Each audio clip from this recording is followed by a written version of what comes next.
guys, Ryan here. So I want to go over a couple predictions of mine, I guess, which I've done in the past, what I think was coming for the market. So I'll try to make it quick. So I think this year, so we're going in October 20, it's October 2021 almost. So I think what we're going to see right now is the prices stay the same.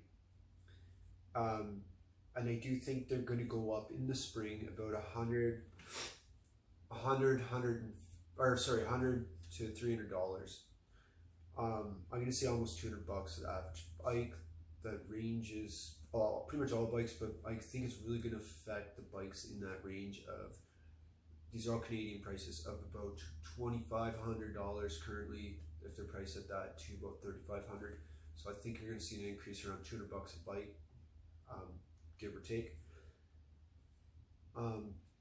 So that's for spring 2022. Now I think for 2022 it's going to be, those prices will stay the same till about the end of fall, and I think we're going to see the prices either drop a tad, or they'll just do slight, bike companies will do slight increment in their, like a component, better component or whatever. So I think what's going to happen though is 2024, so a lot of people are going to get bikes like over 2021, 22, and then in 23. But 2024, a lot of people will have their e-bikes and not be into it, or they're going to be, maybe they want to upgrade. And I think what we're going to see is a lot of people either buying a brand new bike, like a higher end one or better quality than they had originally, or a totally different bike because maybe their first bike they didn't buy necessarily what would fit their lifestyle, I guess. And so I think we're going to see a lot of people getting, companies and people switching to mid drives is what I'm figuring is going to happen. And I think you're going to see in 2024 and 25 a lot of people, I think there's going to be a lot of companies doing customizable stuff, as in like upgradable parts for, like people will be doing the components on their bike. They might not like the crank or the bottom bearing, they might not like this, so the front fork or whatever. So there'll be, I think, lots of upgrades available, selection for people, and there's going to be a lot of bikes exact same out there. So this gives you a chance to customize your bike. I also think we're going to see in this period a lot of companies put out crap, just junk bikes. I think there's going to be major issues as maybe like bad batteries from companies, poor electronics cause house fires like crazy. I think we're going to have forest fires from it. Lithium batteries are pretty volatile, and if it's a crappy build, and there's a lot of people doing it do-it-yourself builds and stuff now, and that is all the power to you. But if you don't have that all like built right or whatever, and something happens, like good luck getting that fire out if you have a massive battery underneath your bike or on it. So I think we're going to see components go up in price, unfortunately, is till it's levels out, which I think I think they're going to rise a bit actually, the components, and then they'll level out again in 2024, 25. I think by 2025 we're going to see a lot of the companies disappear. They're going to be gone, bankrupt, what have you not. It could be getting sued, who knows. I think we'll see a lot of that going on. And another thing is, I don't see into all the way to 2025, I see no major leaps and bounds in technology, as in, yeah, mid drives are getting better and better and better, and I've never driven one. I want to try one, and but I think I wouldn't hold my breath on any big battery improvements. There's nothing out there yet, and it's going to be other places before it's in e-bikes, like in the world. There's other, you know, spots that it could be used. So people say, I know I'm going to get things, oh, what about solid state batteries? Well, I think it's $100,000 right now to make 1 kilowatt hour, or yeah, kilowatt hour or whatever. It's like 1,000 watt hour. And companies, I feel like part of this is intentional, so like I'm gonna give you guys some numbers. So a 52 volt, or so let's go start here.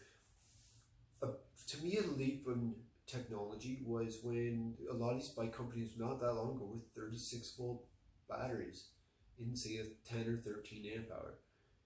Well, going from 36 volts up to 48 volts, that's a big leap, I think. 12 volts. And so I'll give you a number here of, it's a 36 volt at 13 amp hours, 468 watt hour. At 48 volts, 13 amp hours, so if they did that 12 volt upgrade, that puts you at 624 watt hours. So you're damn near double your watt hours. So now a lot of companies are doing, and this is, I'm just giving the Rize numbers because I know those bikes and it's what I have and what I'll be getting. So 52 volt, 15 amp hour, 780 watt hours. 48 volt, 17 amp hour is 816 watt hours, and those are both the bases. So to compare apples to apples, a 52 volt, 15 amp hour, 780 watt hours, like I said. If we did a 48 volt, 15 amp hour, that's 720 watt hours. It's not a 60 watt hour difference. It's not significant.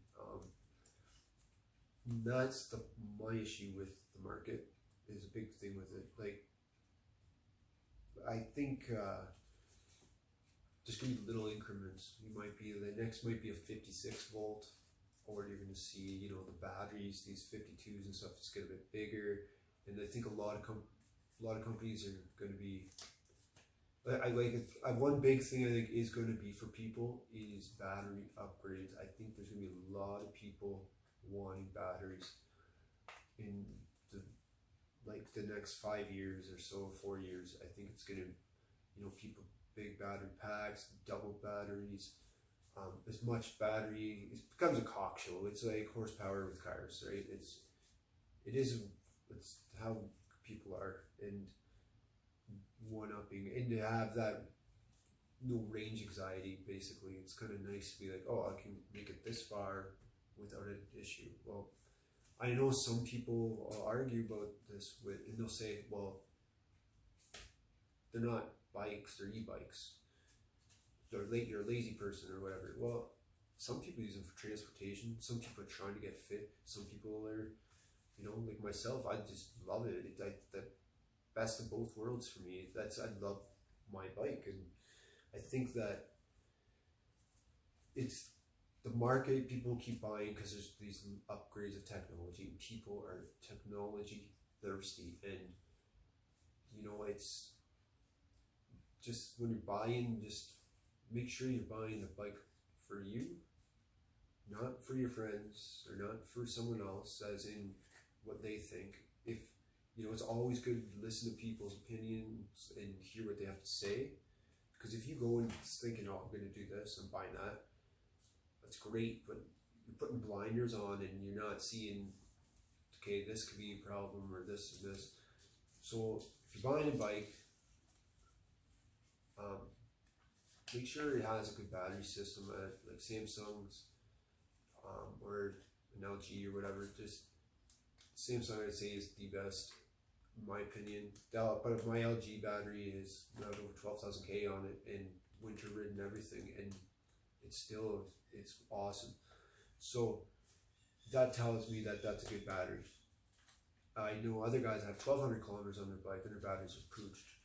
So, and I don't, you know, it's just, you pay for what you get. So those are my predictions though, and I hope I'm wrong about companies going bankrupt and stuff, and I do hope we see some leaps and bounds. Like, you know, I think it should have been a 56 volt right away, or you know, maybe next would be a 62 or 64. I don't know how exactly you have to go in increments. It must be 2 volts each or 4s. I'm not sure, but anyway, I hope I can kind of give you some thoughts and what I think is going to happen, and we'll see. We'll look back on this. All right. Thank you, guys. Bye.